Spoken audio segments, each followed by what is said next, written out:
Ang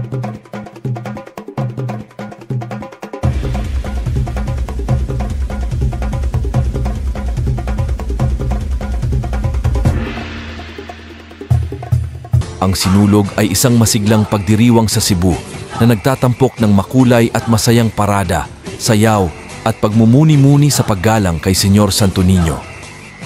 Ang pangunahing selebrasyon ng sinulog ay idinaraos tuwing ikatlong linggo ng Enero sa lungsod ng Cebu.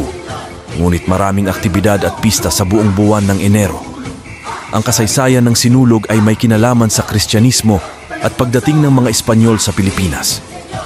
Ayon sa kasaysayan, noong 1521, si Ferdinand Magellan ay dumating sa pulo ng Sugbo, ngayon ay Cebu, at dinala ang imahe ng Santo Niño bilang regalo kay Hara Amihan, Hara Humamay, ang asawa ni Haring Humabon, na naging isa sa mga unang Kristiyanong pinuno sa Pilipinas. Ang kaharian ni Haring Humabon ay tinanggap ang Kristyanismo at nagsilbing simula ng pag-usbong ng Katolikong pananampalataya sa bansa. Ang pagdiriwang ng sinulog ay nagmula sa pagsayaw-sayaw ng mga lokal na tao sa tabi ng dagat habang nagdadala ng mga banal na imahen ng Santo Niño. Ang salitang sinulog ay nagmula sa Bisayanong salitang sulog na nangangahulugang tulo o daloy. Ang sayaw ng sinulog ay nagpapakita ng galaw na parang daloy ng tubig at ito ay naging bahagi ng tradisyon at identidad ng mga Cebuano. Ang kapistahan ng Santo Niño o sinulog ay naging isa sa pinakapinagmamalaking pagdiriwang sa Cebu at buong bansa. Tuwing Sinulog Festival, ang mga kalsada ng Cebu ay puno ng mga nagdiriwang, naglalakad sa parada, sumasayaw at nagpapakita ng pagmamahal at debosyon kay Senyor Santo Niño.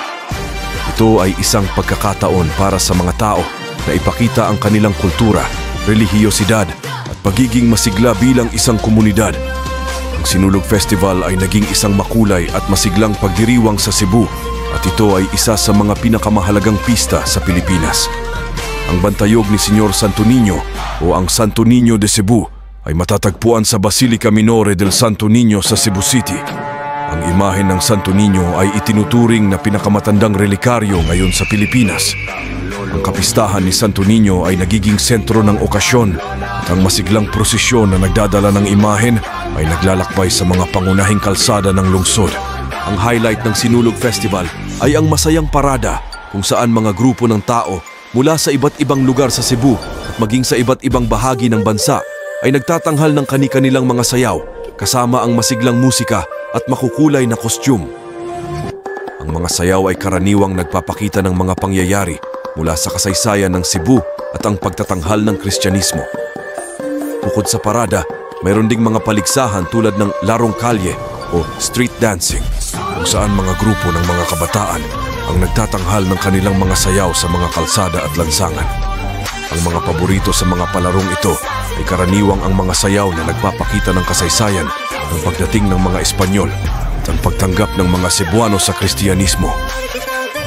Milyon-milyong tao ang dumadayo sa Cebu tuwing sinulog upang magbigay pugay at ipakita ang kanilang debosyon kay Santo Niño. Ang Basilica Minore del Santo Niño ay puno ng mga deboto na nagmumula sa iba't ibang bahagi ng bansa upang magsagawa ng mga panalangin at magsindi ng kandila sa harap ng imahen. Ang sinulog ay hindi lamang isang relihiyosong okasyon, kundi isang pagtatanghal din ng kultura ng mga Cebuano.